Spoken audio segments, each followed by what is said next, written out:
Welcome dear student. अगर आप लोग क्लास 12 में हो तो मेरे भाई आपके बोर्ड एग्जाम में ये जो सेंट्रल आइडिया होता है माई मदर एट 66 एज, इसके आने के 99% चांसेस हैं। मेरे भाई आज इस वीडियो में मैं आपको ऐसा पढ़ाऊंगा कि आपको एक ही बार में याद हो जाएगा। मेरे भाई मैं आपको पढ़ाने नहीं आऊं, आपको मैं याद करवा दूंगा, ये गारंटी के साथ है। बस आपको क्या करना है, वीडियो में अंत तक बढ़ना है, मतलब बने रहना है, ठीक है।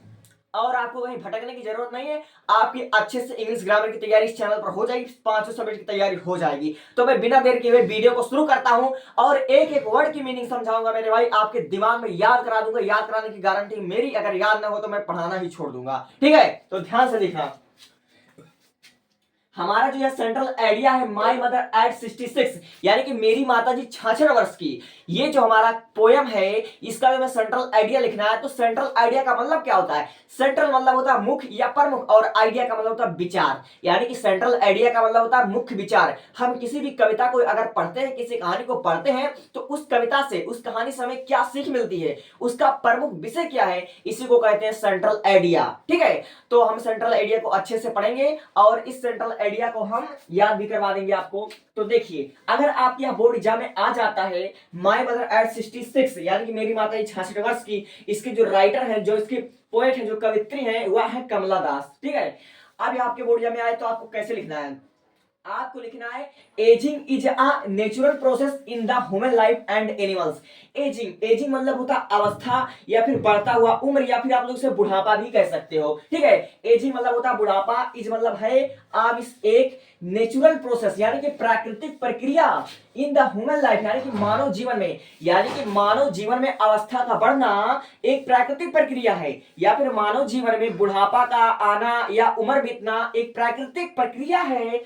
एंड एनिमल्स, और जानवरों में भी, यानी कि मानवों और जानवरों में अवस्था का बढ़ना या उम्र का बढ़ना एक प्राकृतिक प्रक्रिया है, ठीक है। आप देखिए पहली लाइन का तो आपको मतलब समझ में आ गया होगा। अब दूसरा देखिए, माई मदर एट 66, यानी कि मेरी माताजी 66 वर्ष की। इज मतलब है, बेस्ट मतलब होता आधारित, ऑन इस पर, द थीम मतलब इस विषय पर, यानी कि मेरी माताजी 66 वर्ष की इस विषय पर आधारित है। थीम ऑफ मतलब की, थीम मतलब होता विषय, ऑफ मतलब की, मेरी माताजी 66 वर्ष की इस विषय पर आधारित है कि। अब देखिए एडवांसिंग एज मतलब होता है ज्यादा उम्र या फिर उम्र बीतना। And the fear of loss and मतलब होता और द फियर मतलब डर, और ऑफ लॉस मतलब खोने का, यानी कि ये जो हमारा ये माई मदर एट 66 इस विषय पर आधारित है, यानी कि हद से ज्यादा उम्र और अपनों को खोने के डर पर आधारित है। एंड सेपरेशन मतलब होता है अलगाव, और फिर उसके बाद एसोसिएट विथ मी, यानी कि इससे जुड़े और विषय पर। My mother at 66 is based on the theme of advancing age and the fear of loss and separation associated with me। यानी कि इस दूसरे लाइन का हमारा मतलब है, ये जो हमारा कहानी है, ये जो हमारा कविता है, मेरी माता जी 66 वर्ष का इस विषय पर आधारित है कि क्या बताया जा रहा है, एडवांसिंग ऑफ एज यानी कि बढ़ती हुई उम्र, अपनों को खोने का डर और अलगाव के दुख है, इससे जुड़े हुए विषय पर आधारित है। अब हमारा देखिए, हमारा जो तीसरा लाइन है, द पोएटेस यानी कि जो हमारी कवित्री है, अंडरगोज मतलब होता है जूझना या फिर सामना करना, हालातों का सामना करना। तो द पोएटेस अंडरगोज यानी कि कवित्री हालातों का सामना करती हैं। आप प्लीथोरा आप इमोशन, प्लीथोरा में होता है प्रचुरता या अधिक, ठीक है। आप इमोशन में होता भावना, फीलिंग, ठीक है। यानी कि जो हमारी कवित्री है वह इस समय भावनाओं के बवंडर से जूझ रही है, वह सामना कर रही भावनाओं के बवंडर से, ठीक है। आप देखिए, when she sees her mother, when मतलब होता है जब, सी मतलब होता है वह, और सी मतलब होता है देखना, हर मदर, एजिंग मतलब होता है बढ़ती हुई उम्र, जब वह अपने माता जी की बढ़ती हुई उम्र को देखती है। इस पूरे लाइन का मतलब हमारा यह हुआ कि कवित्री इस समय भावनाओं के बवंडर में जूझ रही है जब वह अपनी माता जी की बढ़ती हुई उम्र को देखती है, ठीक है। अब आपको समझ में आ गया होगा यहां तक।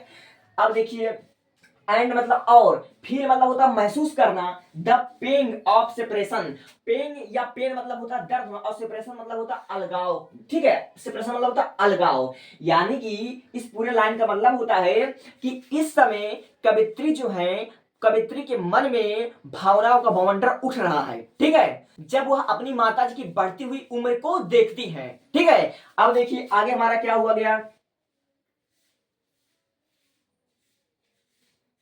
चलो, जब वह अपनी माता जी की बढ़ती हुई उम्र को देखती है, ठीक है, और महसूस करती है अपनों के खोने का डर से या फिर अलगाव के दर्द को वह महसूस करती है। अब देखिए, at the thought of losing, ठीक है, एट द थॉट यानी कि इस विषय पर सोचती है, ऑफ लूजिंग यानी खोने के विषय पर सोचती है, यानी कि अपनों के खोने के विषय पर वह दर्द महसूस करती हैं, ठीक है, उनको ऐसा लगता है वे जब अभी अपनी माता जी को देखती हैं, क्योंकि जो उनकी माता जी है उनकी एज काफी ज्यादा हो चुकी है, उनकी उम्र बीत चुकी है, और जो कवित्री जी हैं जब वह अपनी माता जी को देखती है तब उनके मन में ऐसे ऐसे ख्याल आते हैं, उसके मन में ऐसे ऐसे बाउंडर उत्पन्न होते हैं भावनाओं के कि कहीं मेरी माता जी मतलब चली ना जाए, ठीक है, यानी कि मर ना जाए, वे अपनी माता जी को खोने के डर से और डर रही हैं, इस विषय पर वह दुख व्यक्त करती हैं, इस कविता में यही बताया गया है, ठीक है।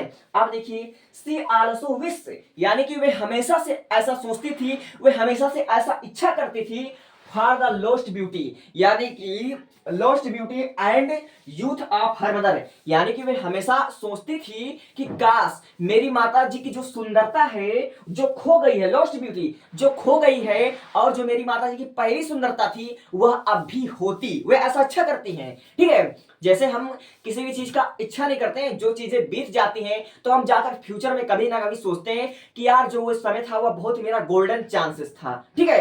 तो ऐसे कवित्री जी भी मतलब इस बात को सोच रही है, ऐसा इच्छा कर रही है कि मेरी माता जी की जो अवस्था है, जो हमारा पहला उनकी जो सुंदरता थी, काश अब भी होती तो कितना अच्छा होता, ठीक है।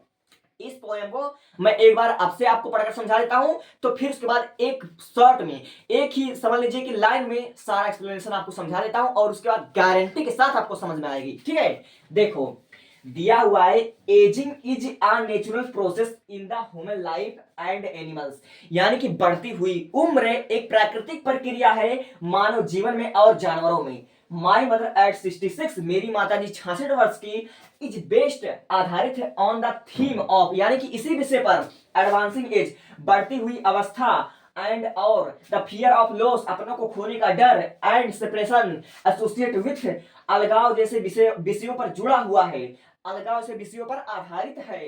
The poetess undergoes a plethora of emotion, यानी कि जो कवित्री जी हैं वह भावनाओं से जूझ रही हैं, भावनाओं के बाउंडर से जूझ रही हैं, ठीक है। When she sees her mother ageing, जब वह अपनी माता जी की बढ़ती हुई उम्र को देखती हैं, एंड फील और महसूस करती हैं द पेन ऑफ सेपरेशन, अलगाव के दर्द को, एट द थॉट्स और सोचती हैं ऑफ लूजिंग हर, और उन्हें उनको खोने के डर से वह भयभीत हो जाती है, ऐसा सोचती है कहीं मैं अपनी माता को खो ना दूं, ठीक है।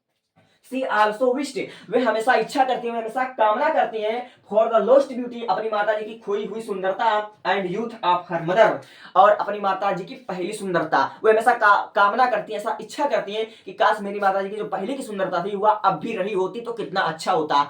आपको मैं उम्मीद करता हूँ वीडियो अच्छे से समझ में आया होगा, अगर अभी भी ना समझ में आया तो एक बार देखना, दो बार देखना, मैंने एक एक वर्ड की मीनिंग समझाया है, अगर इससे भी आपको ना समझ में आए, ठीक है, तो दुख की बात है, लेकिन फिर भी देख लीजिएगा, आपको गारंटी के साथ समझ में आएगा, क्योंकि एक एक वर्ड का लाइन का मतलब मैंने समझाया है। तो take a screenshot. Thank you, thanks for watching, और कमेंट बॉक्स में अपना राय जरूर लिखना। Thank you. अब ये रहा क्या रे।